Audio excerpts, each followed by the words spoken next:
In other news, sa Toronto, a Philippine historian shows a different side of hero Dr. Jose Rizal in hopes of making him more relevant to Filipino-Canadians today. Veronica Silva tells us more.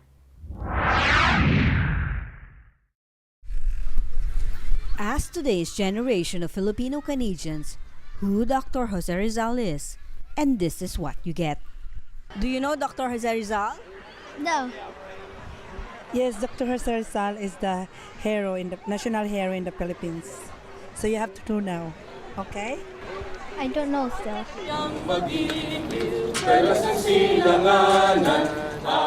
115 years since the Philippines gained independence, today's generation of Filipino-Canadians seem oblivious to the sacrifices made by our national heroes.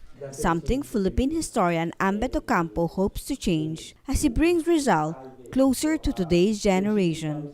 Ocampo was recently in Toronto to share his research on Dr. Rizal, not as a hero, but as a lover.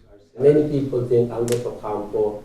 Ocampo's research has taken him around the world in search of Rizal's so-called queridas, or lovers, including Josephine Bracken and Leonor Rivera. He says it aims to give Pinoys a glimpse of Rizal as a human being.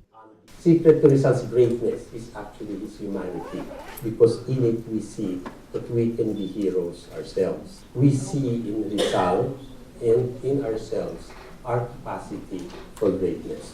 And I think that any study of Rizal has to be deeper than what we get in school.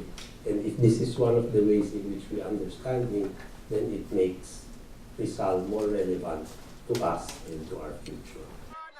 He adds, with more Filipinos migrating abroad, it is not surprising that today's generation is not familiar with Rizal and Philippine history. Many of our people are working abroad and having children abroad, and children who will grow up not knowing their own culture and their own history.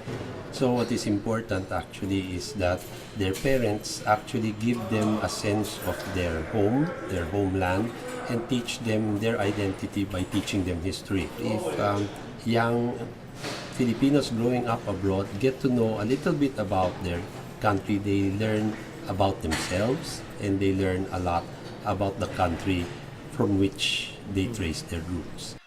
Fortunately, some Pinoys in Canada haven't forgotten their roots and the Philippine national hero.